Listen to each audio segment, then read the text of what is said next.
저출산, 저성장, 사회적 갈등, 하루가 멀다 하고 대한민국이 위험하다는 말이 들려온다. 뉴스에서, 정치인에게서, 우리 주변 사람들의 입에서도 점점 더 자주, 점점 더 당연하게 들려온다. 그렇다. 대한민국은 몰락해가고 있다. 특히 저출산은 매우 위험하다. 이제 여성 절반은 아이를 낳지 않고 나머지 절반도 대부분 한 명만 낳는 구조다. 지금의 출산율이 유지된다면 100명의 한국인은 4세대 후 5명으로 줄어든다. 2060년까지 한국 인구는 30%가 감소하고 전체 인구의 절반은 65세 이상이 되어 세계에서 가장 고령화된 국가가 된다. 아이들이 사라진 자리는 조용하고 무겁다. 숫자가 아닌 생명이 사라지는 것이다. 하지만 저출산은 단지 결과일 뿐이다. 진짜 문제는 이 결과를 만든 원인들에 있다. 저출산 때문에 나라가 망하는 게 아니라 저출산으로 향하게 만든 집단적 감정과 사회적 조건이 이 나라를 서서히 무너뜨리고 있다. 그래서 지금 우리가 던져야 할 진짜 질문은 이것이다. 왜 우리는 아이를 낳지 않을까? 돈이 없어서일까? 시간이 없어서일까? 그럴 수도 있다. 하지만 더 깊은 곳엔 아무도 말하지 않는 이유가 숨어 있다. 우리가 살기 힘든 건 단지 경제 때문이 아니다. 우리가 사랑받을 자격조차 없다고 믿고 있기 때문이다. 어릴 땐 말 잘 들으면 사랑받았다. 청소년기엔 성적이 전부였고 어른이 된 지금은 성공이라는 표식을 들이밀지 않으면 존중도 사랑도 관계도 허락되지 않는다. 우리는 언제부터인가 존재만으로는 사랑받을 수 없다고 배웠다. 아니, 그렇게 믿도록 훈련받아왔다. 0.6이라는 출산율을 두고 많은 이들이 지옥이니 멸망이니 말한다. 하지만 진짜 지옥은 숫자가 아니라 감정이다. 우리가 서로를 감당하지 못하고 있다는 사실이다. 사랑을 나눌 힘이 없고 사랑받을 자격도 없다고 느끼는 마음. 그것이 지금 대한민국을 가장 조용히 그러나 깊게 무너뜨리고 있다. 그렇다면 이게 왜 문제이고 대한민국은 왜 이렇게 빠르게 무너지고 있는 걸까? 이 질문에 철학자 알랭드 보통과 쇼펜하우어는 아주 명확한 대답을 준다. 우리는 실패를 두려워하는 것이 아니라 실패한 사람으로 보이는 것을 두려워한다고 철학자 알랭드 보통은 말했다. 이 짧은 문장 하나가 지금 대한민국의 감정 구조를 거의 정확하게 설명한다. 우리는 더 이상 존재로 사랑받을 수 없다고 느낀다. 사랑은 조건이 되었고 그 조건은 성취로 환산된다. 높은 연봉, 좋은 직장, 명문대, 수도권 아파트, 한강뷰, 오마카세. 이 사회는 성공한 사람의 상징을 하나라도 더 갖고 있어야 겨우 괜찮은 사람이라는 인정을 허락한다. 그리고 그 조건이 없으면 사람들은 자신이 누군가의 남편, 아내, 부모가 될 자격이 없다고 느낀다. 사랑이 아니라 자격 심사다. 이젠 내 감정도 내 인생도 서류로 증명해야 한다. 결혼은 사랑이 아니라 자산 증명서다. 출산은 축복이 아니라 재정적 부담이다. 가족은 위로가 아니라 책임이라는 이름의 증거물이 되었다. 우리는 성공을 사랑받기 위한 입장권으로 착각하고 있다고 알랭드 보통은 말한다. 마치 사랑은 아무나 받는 게 아니라 성공한 사람만 받을 수 있는 특권처럼 느껴진다는 말이다. 이 말은 한국 사회에서는 철학이 아니라 현실이다. 여기서는 스펙과 결과, 사회적 지위가 곧 사랑받을 수 있는 자격처럼 작동한다. 좋은 직장, 안정적인 수입, 서울에 있는 집.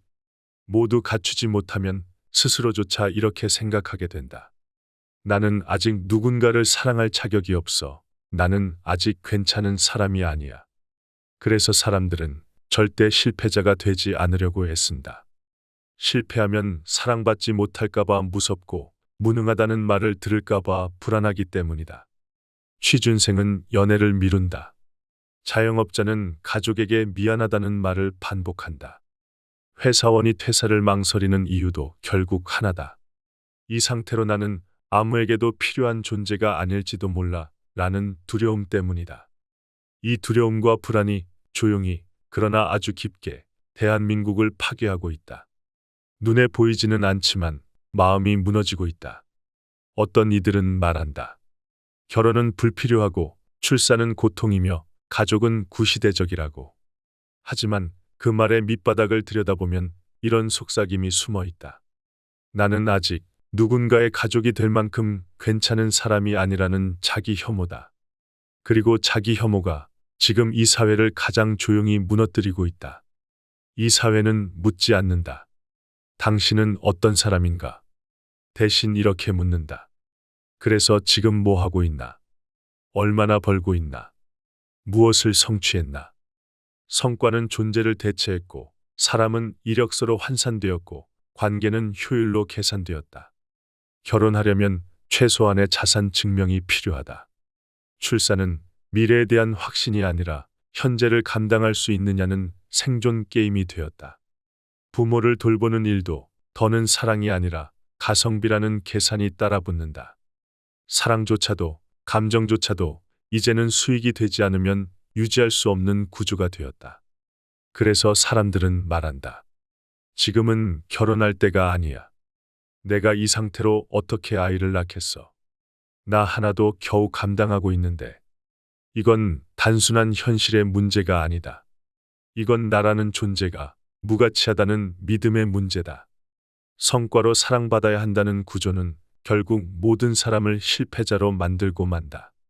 누군가는 너무 늦었다고 느낀다. 누군가는 아직 준비되지 않았다고 느낀다. 누군가는 아예 자격이 없다고 느낀다.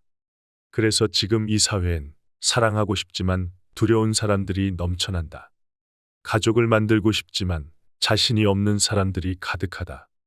아예 처음부터 아무것도 가지지 않음으로써 상처받지 않겠다는 사람들만 늘어난다. 그들은 말은 하지 않지만 마음속으로 이렇게 중얼거린다. 나는 아직도 제대로 된 사람이 아니야.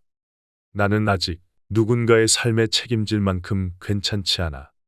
나는 누군가에게 사랑받을 수 있는 존재가 아니야. 이것이 지금 대한민국이 출산율 0.6을 기록하게 된 진짜 이유다. 이건 경제가 아니라 감정의 문제다. 이건 제도의 문제가 아니라 훨씬 더 깊은 문제다. 바로 자기 자신에 대한 믿음. 즉, 나는 나로서 살아갈 수 있다. 나는 이 모습 그대로 누군가에게 소중한 사람이다라는 기본적인 자기 신뢰가 무너진 상태다. 존재에 대한 신념이란 결국 이런 것이다. 아무것도 성취하지 않아도 나는 가치 있는 사람이라는 믿음, 사랑받기 위해 특별한 증명 없이도 괜찮다는 감정. 하지만 우리는 그것을 잃었다. 그래서 많은 사람들이 스스로를 아직은 미완성인 존재, 준비되지 않은 사람, 사랑받을 수 없는 인간이라 여기게 된다. 이건 출산을 포기한 게 아니라 나라는 사람 자체를 포기한 것에 가까운 감정의 붕괴다. 그리고 그 조용한 붕괴가 지금 대한민국을 서서히 그러나 확실히 침식시키고 있다. 쇼펜하우어의 생각은 더 적나라하게 지금의 대한민국의 상황을 설명해준다. 그는 인생을 고통의 연속으로 보았다. 그는 말했다. 쾌락은 잠깐이지만 고통은 지속된다고. 욕망은 결코 채워지지 않기에 인간은 본질적으로 불만족의 존재라고 봤다. 예를 들어 월급날은 하루지만 통장이 비는 건 한순간이다. 잠깐의 기쁨 뒤엔 늘 다시 버텨야 할 일상이 기다리고 있다. 작은 만족은 사라지고 피로만 계속 남는다. 쇼펜하우어는 바로 이걸 인간의 숙명이라고 말했다. 그래서 그는 이렇게 말한다. 인간은 고통에서 벗어나기 위해 아이를 낳지 말아야 한다. 출산은 새로운 고통을 세상에 초대하는 일이다. 지나치게 비관적인 것처럼 들릴 수 있지만 지금 대한민국 사회에서 벌어지는 현실과 이상하게 겹쳐 보인다. 우리는 단지 돈이 없어서 아이를 낳지 않는 게 아니다. 시간이 없어서 제도가 미비해서만은 아니다. 많은 사람들이 이렇게 말한다. 내가 너무 불안정한 사람이라 아이를 감당할 수 없다. 이 세상이 너무 망가져서 이 고통을 누군가에게 물려주고 싶지 않다. 라고 말이다. 이건 단순한 회피가 아니라 삶이 고통이라는 믿음이 일상 속에 내면화된 결과다. 내 삶도 버거운데 그 삶을 또 다른 존재에게 넘겨주는 것이 죄책감처럼 느껴지는 것이다. 아이를 낳지 않는 것이 아니라 삶 자체가 감당되지 않는 상태인 것이다. 그래서 지금 이 사회에서 출산은 선택이 아니라 회피가 되었고, 축복이 아니라 부담이 되었으며, 희망이 아니라 고통을 물려주는 일이 되었다. 삶은 선물이 아니라 짐이 되었고, 가족은 위로가 아니라 또 다른 의무가 되었다. 어쩌면 지금의 대한민국은 쇼펜하우어가 말한 그 상태에 도달한 사회다. 삶은 견디는 것이 되었고, 사랑은 증명하는 것이 되었으며, 출산은 기꺼이 포기하는 것이 되었다. 우리는 낳지 않는 게 아니라 감당하지 못하는 것이다. 자식에게 내가 살고 있는 인생을 그대로 살아가라고 말하지 못하고 있는 것이다. 그럼에도 불구하고 철학자 알랭드 보통은 이렇게 말한다. 사랑받기 위해 반드시 성공해야 하는 건 아니다. 우리는 존재만으로도 사랑받을 수 있어야 한다. 이 말은 지금 같은 세상에선 현실과 동떨어진 이상처럼 들린다. 성과 없이도 괜찮다고 말하는 순간 왠지 세상에 뒤처질 것 같은 불안이 따라온다. 하지만 우리가 여기까지 무너진 이유는 어쩌면 너무 단순해서 놓치고 있었던 그 사실 때문일지도 모른다. 있는 그대로의 나도 괜찮다는 믿음, 그걸 우리는 어느 순간부터 잃어버렸다. 잘해야 사랑받고 열심히 살아야 겨우 인정받을 수 있다는 조건이 너무 오래 당연하게 여겨져 왔다. 이제는 다시 물어야 한다. 내가 특별하지 않아도 괜찮은가? 누구보다 뛰어나지 않아도 괜찮은가? 스펙이 없고 타이틀이 없어도 지금 이 순간에 나를 부끄러워하지 않고 바라볼 수 있는가? 이게 바로 존재 자체에 대한 신뢰다. 어렵게 들리겠지만 사실은 이런 말과 같다. 나는 나로서 괜찮다. 내가 어떤 성과를 내든 나는 소중한 사람이다. 우리가 되찾아야 할 건 바로 이런 감정이다. 아직 이룬 게 없어도 괜찮다. 누군가보다 늦어도 괜찮다. 지금의 나를 부정하지 않고 안아줄 수 있는 힘, 그게 회복의 시작이다. 그리고 다행히도 그런 변화는 지금 한국 사회 곳곳에서 조용히 시작되고 있다. 더 많은 사람들이 남들처럼 사는 법 대신 나답게 사는 길을 고민하고 있다. 스펙 대신 자기 이야기를 꺼내는 사람들이 늘어나고 연봉보다 삶의 방향을 먼저 묻는 흐름이 생겨나고 있다. 누군가를 따라가려는 삶이 아니라 나의 속도를 찾으려는 삶이 보인다.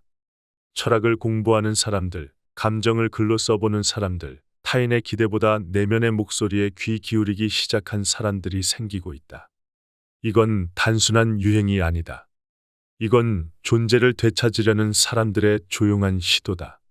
성과 없이도 괜찮다. 비교 없이도 괜찮다. 존재만으로도 사랑받을 수 있다는 믿음. 그 작고 단순한 확신이야말로 지금 대한민국이 되찾아야 할 마지막 희망이다.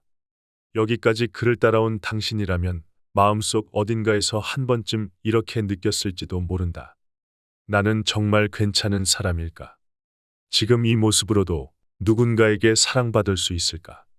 아무것도 이룬 게 없는 나를 누가 인정해 줄까? 철학자들은 말한다.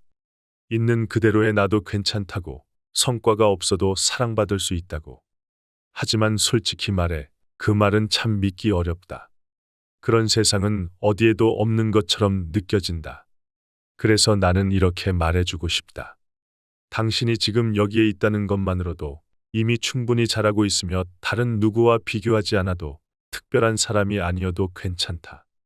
우리가 존재 자체로 괜찮은 이유는 사람의 가치는 처음부터 성과로 만들어진 게 아니기 때문이다. 태어난 아기가 무언가를 해내지 않아도 사랑받는 것처럼 사람은 누군가의 기대를 채워야만 소중해지는 존재가 아니다. 세상은 점점 우리를 조건 속에 가두려 하지만 그 조건은 어디까지나 바깥의 기준일 뿐이다. 내가 어떤 집에 사는지, 무슨 일을 하는지, 얼마나 인정받고 있는지는 내가 괜찮은 사람인지 아닌지를 말해주지 못한다. 오히려 우리가 아파하고 무너질 때 그 상황 속에서도 여전히 살아있으려 애쓰는 모습 속에 가장 인간다운, 가장 진실한 가치가 숨어 있다. 존재 자체로 괜찮다는 말은 지금 당장 아무것도 하지 않아도 누군가에게 보여줄 멋진 이야기가 없어도 그저 지금 이 순간을 살아내고 있는 나를 믿어도 된다는 뜻이다. 꼭 무언가를 이뤄야만 의미 있는 건 아니다. 지금 이대로 살아가는 것만으로도 소중하다. 스스로에게 이렇게 말해보면 좋겠다. 나는 지금도 괜찮은 사람이다. 아직 완벽하진 않지만 누군가에게 사랑받을 수 있는 사람이다. 변화는 거창하게 오지 않는다. 아주 작은 순간에서 시작된다. 남들과 비교하지 않고 나를 있는 그대로 바라보는 그 짧은 순간에도 누군가의 기대보다 내 마음을 먼저 챙기는 작은 선택에서부터 무너졌던 마음이 조금씩 다시 일어난다. 지금 이 글을 보고 있는 당신. 조용한 회복은 거창한 결심이 아니라 그냥 지금의 나를 조금 더 믿어주는 것에서 시작된다. 그리고 그 시작은 바로 당신 자신이다.